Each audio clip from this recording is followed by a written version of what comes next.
Everyone welcome back to my channel. तो guys आज का जो वीडियो है वो बहुत ज़्यादा इंपॉर्टेंट होने वाला है, क्योंकि इस वीडियो के बाद आपके सारे डाउट क्लियर हो जाएंगे। कट ऑफ से रिलेटेड, नॉर्मलाइजेशन से रिलेटेड, और कौन सी ईजीएस्ट शिफ्ट थी और कौन सी हार्डेस्ट शिफ्ट थी ये मैं आपको बताऊँगी। ठीक है, तो गाइज़ तो चलिए आज स्टार्ट करते हैं वीडियो। और गाइज़ मैं आपको एक चीज़ बताना चाहूँगी कि 2022 में जो मैंने आपको एनालिसिस दिया था तो वो मैंने रैंक आईक्यू के बेसिस पर दिया था, क्योंकि गाइज़ एनालिसिस कोई भी गलत नहीं करता है, डेटा सफिशिएंट होना चाहिए। अगर आपके पास डेटा सफिशिएंट है तो आप टेस्ट एनालिसिस कर सकते हो, क्योंकि अभी सभी लोग जो हैं आरबी रिवोल्यूशन सबके फॉर्म फिल करेंगे, बट उनके पास इतना डेटा होता नहीं है। मुश्किल से उनके पास टोटल डेटा जो होता है वो 2000 स्टूडेंट का समथिंग होता है। बाकी यूट्यूब चैनल की भी बात कर रही हूँ मैं, क्योंकि कोई भी इंटरेस्टेड नहीं होता फॉर्म फिल करने में, तो बहुत कम बच्चे हैं जो फॉर्म फिल करते हैं, और उनमें से भी बहुत बच्चे ऐसे होते हैं जो गलत एंट्रीज डाल देते हैं। तो उसकी बेसिस पर एनालिसिस करना I don't think a good thing. But rank IQ पे जो आप देखते हैं, मोस्टली आप देखते हैं कि बच्चे अपने मार्क्स को डायरेक्ट कैलकुलेट करने के लिए या अपनी रैंक चेक करने के लिए करते हैं। तो ऑलमोस्ट काफ़ी ज़्यादा जैसे कल मैंने अपना रिजल्ट चेक किया था तो उसमें मेरी जो रैंक है वो 12,000 स्टूडेंट्स में बता रही थी। तो इसका मतलब 12,000 बच्चे तो ऑलरेडी लॉगिन मतलब अपना एंट्री कर चुके हैं। तो ये काफ़ी ज़्यादा अच्छा डेटा हो जाता है, जिससे हमें एक प्रॉपर जो होता है ना, प्रॉपर एनालिसिस हमें मिल पाता है। तो मैं आपको बात करती हूँ आरबी रिवोल्यूशन की, जो 22 में किया गया था उस बेसिस पर, क्योंकि बहुत बच्चे वेट करते हैं कि हम सब फॉर्म फिल करेंगे। ठीक है, तो आरबी सर जो बताएंगे, आई नो कि वो अच्छा एनालिसिस देते हैं, बट वो डिपेंड करता है कि कितनी ज़्यादा एंट्रीज आई हैं, उस पर डिपेंड करता है। ठीक है, तो मैं आपको बताती हूँ कुछ।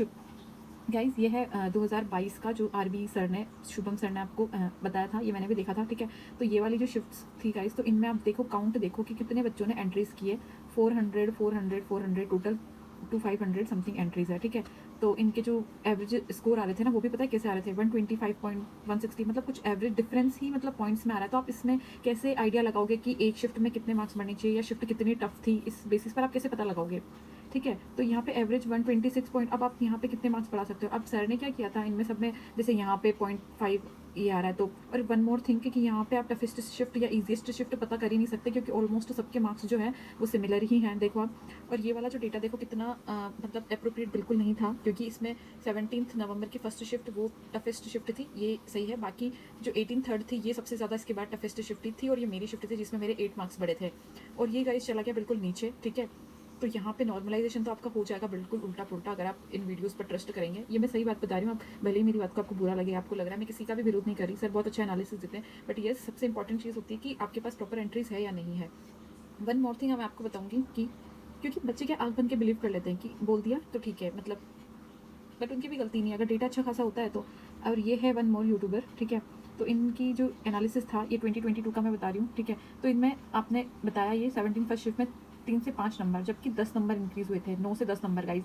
मेरी शिफ्ट थी 18 थर्ड शिफ्ट ये वाली, इसमें 2-4 मार्क्स इंक्रीज, जबकि ये सेकंड हार्डेस्ट शिफ्ट आई थी और इसमें मेरे 8 मार्क्स बढ़े थे। अब गाइज आप क्या इन पर ट्रस्ट कर सकते हैं, क्योंकि इन्होंने बताया कि 2 या 4 मार्क्स बढ़ेंगे, तो गाइज आप कैसे ट्रस्ट कर सकते हैं। लाइक मेरे 8 मार्क्स बढ़े थे, तो आप यूट्यूबर्स पर जिनका एनालिसिस सिर्फ 500, 1000 या 2000 स्टूडेंट्स पर होता है, उन पर बिल्कुल ट्रस्ट ना करें। ठीक है, आप खुद भी इंटेलिजेंट हैं, आपने रैंक आईक्यू पे अपना स्कोर देखा होगा। ठीक है, वहाँ पे आपकी रैंक और एवरेज शिफ्ट का आपको पूरा आइडिया लग जाता है। ठीक है, ये तो आप भी देख सकते हैं, बट स्टिल मैं आपको बता देती हूँ ताकि जिन लोगों को नहीं पता है उन लोगों को एक बार पता चल जाए कि कैसे क्या होता है। ठीक है, मैं बताती हूँ आपको।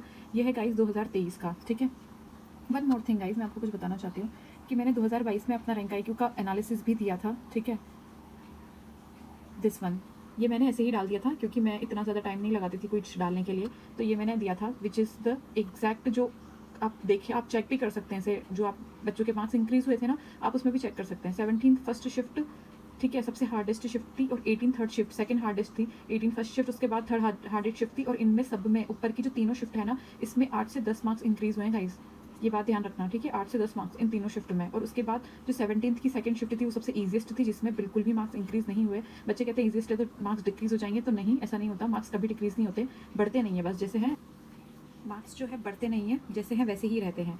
तो गाइज़ ये था जो 2022 में मैंने आपको एनालिसिस दिया था, तो उसी बेसिस पर, रैंक आईक्यू के बेसिस पर मैं आपको 2023 का जो है बताना चाहूँगी कि कौन सी शिफ्ट कितनी टफ रही और क्या क्या नॉर्मलाइजेशन हो सकता है। तो गाइज़ ये देखो आप, 13 की फर्स्ट शिफ्ट, 13 की सॉरी, यहाँ पे जो नंबरिंग कर रखी है वो ऐसे कर रखी है कि सबसे ज़्यादा एवरेज मार्क्स थे वो 108 एवरेज मार्क्स जो थे वो थे 13 की थर्ड शिफ्ट में, यानी कि सबसे ज़्यादा इन द सेंस कि सबसे ईजिएस्ट शिफ्ट। ठीक है, क्योंकि सबसे ज़्यादा ईजिएस्ट शिफ्ट ये थी और एवरेज मार्क्स 108 थे इसके। अगर 13 की फर्स्ट शिफ्ट की बात मैं करूँ तो 106 मार्क्स यहाँ पर। ठीक है, तो ये थी सेकेंड ईजिएस्ट, और उसके बाद 12th की थर्ड शिफ्ट की बात करूँ तो यहाँ पे 106 मार्क्स, इसमें फर्स्ट 13 की फर्स्ट शिफ्ट में और 12th की जो लास्ट शिफ्ट है इसमें ज़्यादा डिफरेंस नहीं है एवरेज मार्क्स में, ठीक है। तो इनके नॉर्मलाइजेशन में भी ज़्यादा डिफरेंस नहीं होगा। अगर 12th की सेकंड शिफ्ट की मैं बात करूँ तो 105.98, तो ये भी ऑलमोस्ट इसी के बराबर ही हो रहा है, ठीक है। और 13 की जो सेकंड शिफ्ट थी उसमें जो एवरेज मार्क्स है 103 मार्क्स है, तो यहाँ पे अच्छा डिफरेंस मिला है, ठीक है। और 12th की जो फर्स्ट शिफ्ट थी गाइस उसमें सबसे कम यानी कि 101 मार्क्स जो है वो एवरेज स्कोर है। तो यहाँ पे आप चेक कर सकते हैं कि सबसे ज़्यादा सबसे कम मार्क्स किस किस के हैं। तो एवरेज मार्क्स जो यहाँ पे सबसे लास्ट में आप देखो तो 12th की फर्स्ट शिफ्ट और 13 की सेकंड शिफ्ट इन दोनों में सबसे लोवेस्ट मार्क्स हैं, ठीक है। बाकियों का आप देखोगे 106.31 और 105.98, ये भी 106 हो गया ऑलमोस्ट। तो इन तीनों का तो ऑलमोस्ट सेम है, तो इसमें इतना ज़्यादा डिफरेंस नहीं आएगा, ठीक है। और वन मोर थिंग, सबसे ईजिएस्ट 108 सबसे ज़्यादा एवरेज मार्क्स इसी में आ रहा है, ठीक है। पहले बच्चे जब एग्जाम दिया था तब बच्चे बोल रहे थे कि 12th की फर्स्ट शिफ्ट है वो बहुत ज़्यादा ईजिएस्ट है, ठीक है। ईजिएस्ट इन द सेंस कि इसमें मार्क्स बिल्कुल इंक्रीज नहीं होंगे। बट गाइस डेटा जो आया है रैंक IQ का, और आप नंबर ऑफ पार्टिसिपेंट्स देख सकते हैं। अब वहाँ पे ओवरऑल बच्चे 2500 थे गाइस, और यहाँ पे एक ही शिफ्ट में 2000 बच्चों का एनालिसिस है, ठीक है। ठीक है, तो यहाँ पे आप देखो 2000 हर शिफ्ट में 2000 बच्चे हैं और ऐसे 6 शिफ्ट है तो 12,000 समथिंग आपके टोटल स्टूडेंट हो जाएंगे जिनका ये एवरेज है। तो ये होता है एक एग्जैक्ट एनालिसिस। यहाँ पे 12,000 स्टूडेंट ने दिया है, तो आप इस पर ट्रस्ट कर सकते हैं गाइस, ठीक है। क्योंकि ये अब आप देखना, और जैसे मैं नॉर्मलाइजेशन की बात करती हूँ ना गाइस, तो यहाँ पे इन्होंने अपना खुद का इन्होंने इंक्रीज़ कर रखा है, लेकिन ये काफ़ी कम कर रखा है, और इन पर आप ट्रस्ट नहीं कर सकते। आपको बस ये आइडिया लग जाएगा कि सबसे कम किसके मार्क्स हैं और सबसे ज़्यादा कौन सी शिफ्ट के मार्क्स हैं। तो आप देखो कि 101 मार्क्स है तो सबसे ज़्यादा मार्क्स इसमें बढ़ेंगे। तो मैं आपको बताती हूँ कि कितने मार्क्स इंक्रीज़ हो सकते हैं shift wise. So let's see. Hardest shift जैसा कि मैंने आपको बताया, हार्डेस्ट तो इजी शिफ्ट 12th की फर्स्ट शिफ्ट जिसमें आपके 6 से 8 मार्क्स इंक्रीज़ हो सकते हैं, ठीक है। 13 की सेकंड शिफ्ट जिसमें आपके 6 से 8 मार्क्स इंक्रीज़ हो सकते हैं। ये दोनों इन दोनों का मतलब काफ़ी अच्छा खासा मतलब टफ शिफ्ट थी, तो इन दोनों में ऑलमोस्ट 6 से 8 मार्क्स का इंक्रीज़ आपको देखने के लिए मिलेगा। अगर 12th की फर्स्ट शिफ्ट सेकंड शिफ्ट की मैं बात करूँ, ठीक है, तो उसमें 4 से 6 मार्क्स का, 12th की थर्ड शिफ्ट 4 से 6 मार्क्स का, और 13 की फर्स्ट शिफ्ट 4 से 6 मार्क्स का। तो इनका एवरेज स्कोर गाइस तीनों का ऑलमोस्ट सेम था, तो इनमें 4 से 6 मार्क्स का ही नॉर्मलाइजेशन मिलेगा। 13 थर्ड शिफ्ट में जो है सबसे ईजिएस्ट थी, तो इसमें मेरे को लग रहा है 1 या 2 मार्क्स का हो सकता है, लेकिन अभी मैं 0 ही करूँगी क्योंकि मेरे को नहीं लग रहा कोई नॉर्मलाइजेशन होगा, ठीक है। तो गाइस ये था मेरा एनालिसिस। एक्चुअली ये मेरा एनालिसिस क्या बोलूँ मैं, मतलब मैंने बस एनालिसिस किया है। ये जो डेटा था पूरा रैंक IQ का था, और बच्चों ने आप जितनी भी एंट्रीज डाली है ये उस बेसिस पर है, और एंट्रीज काफ़ी सारी है, तो आप इस पर ट्रस्ट कर सकते हैं गाइस, ठीक है। अगर यहाँ पे तो चीज़ें चेंज हो सकती है, क्योंकि हो सकता है 6 से 8 मार्क्स का डिफरेंस हो तो 5 या 6 मार्क्स भी पड़ सकते हैं, ठीक है। यहाँ पे चीज़ें चेंज हो सकती है, बट ये वाली चीज़ आपकी शिफ्ट जो है वो चेंज नहीं होगी। जो हार्ड रहेगा वो हार्ड ये एग्जैक्ट ऐसा ही रहेगा, क्योंकि जो एवरेज स्कोर है SSC भी उसी को ही देखता है।